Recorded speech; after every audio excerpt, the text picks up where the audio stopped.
ശബരിമല സ്വർണ്ണക്കൊള്ളയിൽ ദുരൂഹത വർദ്ധിക്കുകയാണ്. ഓരോ ദിവസം കൂടുതൽ വിവരങ്ങൾ പുറത്തു വരുമ്പോഴും കൂടുതൽ ദുരൂഹതകൾ ഉണ്ടാവുകയാണ്.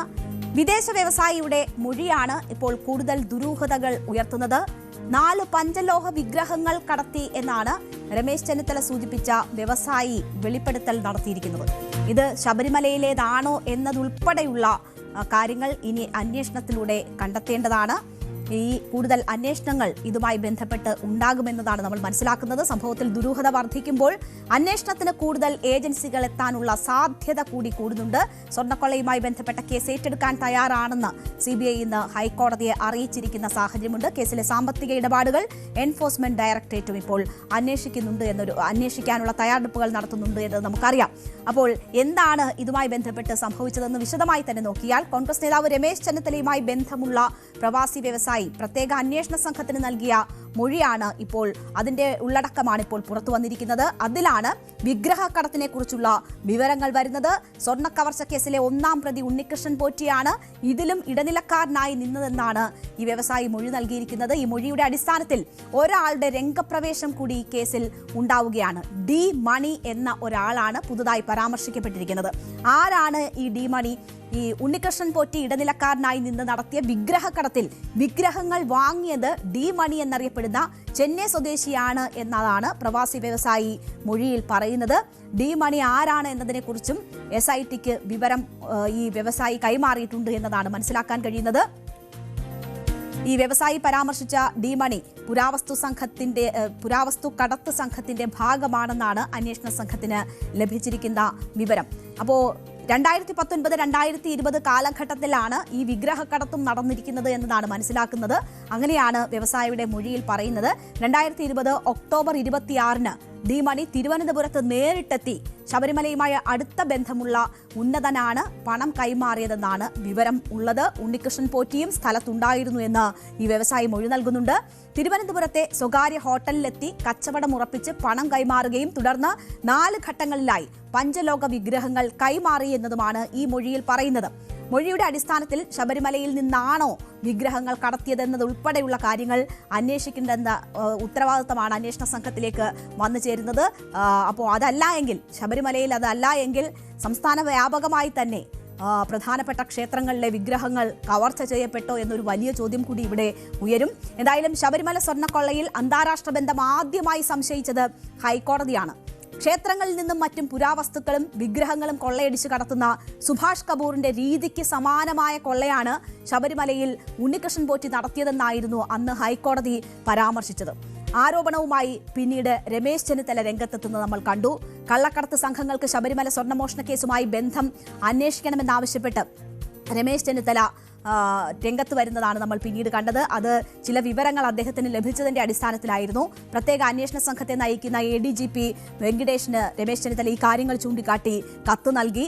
നേരിട്ട് അറിവുള്ള ഒരാളിൽ നിന്ന് ലഭിച്ച വിശ്വസനീയമായ വിവരങ്ങളുടെ അടിസ്ഥാനത്തിലാണ് ഈ കത്ത് നൽകുന്നതെന്നാണ് രമേശ് ചെന്നിത്തല അന്ന് പറഞ്ഞത്. അദ്ദേഹത്തിൽ നിന്ന് കിട്ടിയ വിവരങ്ങളുടെ അടിസ്ഥാനത്തിൽ ഏതാണ്ട് 500 കോടിക്കടുത്തുള്ള ഒരു ഇടപാടാണ് സ്വർണ്ണപ്പാളിയുടെ കാര്യത്തിൽ നടന്നിരിക്കുന്നതെന്നാണ് രമേശ് ചെന്നിത്തല അന്ന് മാധ്യമങ്ങളോട് പറഞ്ഞത്. ഇതിന്റെ അടിസ്ഥാനത്തിൽ രമേശ് ചെന്നിത്തലയിൽ നിന്ന് SIT വിവരം തേടിയിരുന്നു. ഇതിന്റെ അടിസ്ഥാനത്തിൽ ചെന്നിത്തലയ്ക്ക് വിവരം നൽകിയ വിദേശ വ്യവസായിയെ വിളിച്ചു വ്യവസായിയിൽ നിന്നാണ് ഇപ്പോൾ അന്വേഷണ സംഘം മൊഴിയെടുത്തത്. അപ്പോൾ അങ്ങനെയാണ് അന്വേഷണ സംഘത്തിന് ഇപ്പോൾ നിർണായകമായിട്ടുള്ള ഈ വിവരങ്ങൾ, മറ്റൊരു വ്യവസായിയുടെ ഇടപെടൽ, ഡി മണി എന്ന വ്യക്തിയെക്കുറിച്ചുള്ള ഇടപെടൽ ലഭിച്ചിരിക്കുന്നത്, വിഗ്രഹങ്ങൾ മോഷ്ടിക്കപ്പെട്ടിരിക്കുന്നു അല്ലെങ്കിൽ കടത്തപ്പെട്ടിരിക്കുന്നു എന്ന വിവരങ്ങൾ ലഭിച്ചിരിക്കുന്നത്. ഇത് സംബന്ധിച്ച് കൂടുതൽ അന്വേഷണം നടത്തി വ്യക്തത വരുത്താനാണ് അന്വേഷണ സംഘത്തിന്റെ ഇപ്പോഴത്തെ നീക്കം. അന്താരാഷ്ട്ര കള്ളക്കടത്ത് സംഘത്തിന്റെ ഇടപെടൽ സംബന്ധിച്ച് കൂടുതൽ വിവരം CBI ഹൈക്കോടതിയെ അറിയിച്ച ഒരു സാഹചര്യം കൂടിയുണ്ട്. ഹൈക്കോടതി നിർദ്ദേശിക്കുകയാണെങ്കിൽ കേസ് ഏറ്റെടുക്കുന്നതിൽ തടസ്സമില്ല എന്നതാണ് CBI കോടതിയെ അറിയിച്ചിരിക്കുന്നത്. നമുക്കറിയാം, CBI അന്വേഷണം എന്നൊരാവശ്യം ഈ സ്വർണ്ണപ്പാളി മോഷണം അത് സംബന്ധിച്ചുള്ള വിവരങ്ങൾ പുറത്തു വരുന്ന ആദ്യഘട്ടം മുതൽ തന്നെ ആരംഭിച്ചതാണ്. BJP ആ ആവശ്യം ആദ്യം മുതൽ തന്നെ തുടർച്ചയായി ഉന്നയിച്ചുകൊണ്ടിരിക്കുന്നതാണ്. ഇതിന് അന്താരാഷ്ട്ര മാനങ്ങളുണ്ട് എന്ന് കോടതി സംശയം ഉന്നയിച്ചപ്പോൾ തന്നെ ഇവിടുത്തെ ഏജൻസി അന്വേഷിച്ചാൽ പര്യാപ്തമാകില്ല എന്നത് ചൂണ്ടിക്കാട്ടിയിരുന്നതാണ്. അവിടെയാണ് ഇപ്പോൾ CBI കോടതി പറയുകയാണെങ്കിൽ അന്വേഷിക്കാൻ തയ്യാറാണ് എന്ന സാഹചര്യവും സാധ്യതയും ബോധിപ്പിച്ചിരിക്കുന്നത്. ശബരിമല ക്ഷേത്രത്തിലെ സ്വർണ്ണക്കൊള്ളയിലെ സാമ്പത്തിക ഇടപാടിൽ മറ്റൊരു കേന്ദ്ര ഏജൻസിയായ എൻഫോഴ്സ്മെന്റ് ഡയറക്ടറേറ്റ് അന്വേഷണം നടത്താനുള്ള എല്ലാ സാഹചര്യങ്ങളും ഒരുങ്ങിയിരിക്കുന്നത് നമ്മൾ കണ്ടിട്ടുണ്ട്. സ്വർണ്ണക്കൊള്ളക്കേസിലെ വിവരങ്ങളുടെ സർട്ടിഫൈഡ് പകർപ്പ് കൈമാറണമെന്നാവശ്യപ്പെട്ട് ഇഡി നൽകിയ അപേക്ഷ കൊല്ലം വിജിലൻസ് കോടതി കഴിഞ്ഞ ദിവസം അംഗീകരിച്ചിരുന്നു. അങ്ങനെ ഇതിന്റെ വിവരങ്ങൾ ഇഡിക്ക് കൊടുക്കേണ്ടുന്ന ഒരു സാഹചര്യമാണ് രൂപപ്പെട്ടിരിക്കുന്നത്. കേസുകളുടെ FIRകൾ, റിമാൻഡ് റിപ്പോർട്ടുകൾ ഉൾപ്പെടെയുള്ളവയുടെ പകർപ്പാണ് ഇഡി ആവശ്യപ്പെട്ടിരിക്കുന്നത്. ഇവ നൽകാനാണ് കൊല്ലം വിജിലൻസ് കോടതി ഉത്തരവിട്ടിരിക്കുന്നത്. അപ്പോൾ സ്വാഭാവികമായും ഇഡിയുടെ അന്വേഷണം ഇതുമായി ബന്ധപ്പെട്ട് ഉണ്ടാകും. അതിനൊപ്പമാണ് ഇപ്പോൾ CBI കൂടി ഈ കേസിലേക്ക് വരുന്ന സാഹചര്യം ഉണ്ടാകുന്നത്. അത് കോടതിയുടെ തീരുമാനത്തിന് അനുസരിച്ചായിരിക്കും. എന്തായാലും കോടതി അങ്ങനെ നിശ്ചയിക്കുകയാണെങ്കിൽ തങ്ങൾക്ക് വരാൻ യാതൊരു ബുദ്ധിമുട്ടുമില്ല എന്ന കാര്യം CBI ഇപ്പോൾ അറിയിച്ചിട്ടുണ്ട്. ശബരിമല സ്വർണ്ണക്കൊള്ളക്കേസിൽ ഗുരുതര ആരോപണവുമായാണ് ഈ ഘട്ടത്തിൽ പ്രതിപക്ഷ നേതാവ് VD സതീശൻ രംഗത്ത് വരുന്നത്. SITക്ക് മേൽ അനാവശ്യ സമ്മർദ്ദം ഉണ്ടായി എന്നൊരു ആരോപണമാണ് പ്രതിപക്ഷ നേതാവ് ഇപ്പോൾ ഉന്നയിക്കുന്നത്. മുഖ്യമന്ത്രിയുടെ ഓഫീസ് വഴി 2 മുതിർന്ന IPS ഉദ്യോഗസ്ഥർ സമ്മർദ്ദം ചെലുത്തുന്നുവെന്നും ഈ ശ്രമങ്ങളിൽ നിന്ന് പിന്മാറിയില്ലെങ്കിൽ പേര് വെളിപ്പെടുത്തുമെന്നുമാണ് VD സതീശൻ ഇന്ന് മാധ്യമങ്ങളോട് പറഞ്ഞത്. നമുക്കറിയാം SITയുടെ അന്വേഷണം മെല്ലെപ്പോക്കിലാണ് എന്നൊരു വിമർശനം കോടതിയുടെ ഭാഗത്ത് വന്ന ഒരു പശ്ചാത്തലം കൂടിയുണ്ട്. ആ ഘട്ടത്തിലാണ് പ്രതിപക്ഷ നേതാവ് 2 IPS ഉദ്യോഗസ്ഥരുടെ പങ്ക് ഇതിന്റെ പിന്നിൽ ആരോപിക്കുന്നത്. അവർ സമ്മർദ്ദം ചെലുത്തി എന്ന് ആരോപിക്കുന്നത്. അദ്ദേഹത്തിന്റെ വാക്കുകൾ കേൾക്കാം. 19 നടന്ന മോഷണം 2024 നടക്കുക. ഹൈക്കോടതി നേരിട്ട് ഒരു സ്പെഷ്യൽ ഇൻവെസ്റ്റിഗേഷൻ ടീമിനെ കോൺസ്റ്റിറ്റ്യൂട്ട് ചെയ്തിരിക്കുകയാണ്. അതുകൊണ്ട് ആണ് ഞങ്ങളതിനെ സപ്പോർട്ട് ചെയ്തത്. ഞങ്ങളുടെ CBI അന്വേഷണത്തിൽ നിന്ന് ഞങ്ങൾ മാറിയത്. ഇപ്പോൾ ഞങ്ങൾ പറഞ്ഞു, തെരഞ്ഞെടുപ്പ് കാലത്ത് അനാവശ്യമായ സമ്മർദ്ദം ഈ SITയുടെ മീതെ മുഖ്യമന്ത്രിയുടെ ഓഫീസിൽ നിന്നുണ്ടായി എന്നൊരു ആരോപണം ഞങ്ങൾ ഉന്നയിച്ചു. അത് മന്ദഗതിയിലായി. അതുകൊണ്ട് അന്വേഷണം അത് ഹൈക്കോടതി ശരിവെച്ചു. പ്രതിപക്ഷം ഉന്നയിച്ച ആരോപണം ശരിയാണെന്ന് പറഞ്ഞു. കാരണം ഹൈക്കോടതിക്ക് ഞങ്ങളെക്കാൾ വിവരമുണ്ട്. ഈ വിവരങ്ങൾ അവർക്ക് കിട്ടും. കാരണം അതിന്റെ അന്വേഷണം എങ്ങോട്ട് പോകുന്നു, എവിടെ തടഞ്ഞു നിൽക്കുന്നു എന്ന് നമ്മളെക്കാൾ കൃത്യമായിട്ട് അറിയാം. അപ്പൊ ഹൈക്കോടതി കൂടി ആവശ്യപ്പെട്ടതിന്റെ അടിസ്ഥാനത്തിൽ ഈ അന്വേഷണം നന്നായി മുമ്പോട്ട് പോകുമെന്നാണ് എന്റെ വിചാരം. പക്ഷെ ഞാനൊരു ഗുരുതരമായ ആരോപണം ഉന്നയിക്കുകയാണ്. മുഖ്യമന്ത്രിയുടെ ഓഫീസ് വഴി 2 മുതിർന്ന IPS ഉദ്യോഗസ്ഥന്മാർ വലിയ സമ്മർദ്ദമാണ് SITയുടെ മീതെ ചെലുത്തുന്നത്. മുതിർന്ന 2 IPS ഉദ്യോഗസ്ഥന്മാർ. ഞാനൊരു മര്യാദയുടെ പേരിൽ അവരുടെ പേരിപ്പോ പറയുന്നില്ല. പക്ഷെ ദയവ് ചെയ്ത് അവർ 2 പേരും അവരുടെ പേര് ഞങ്ങളെ കൊണ്ട് പറയിപ്പിക്കരുത്.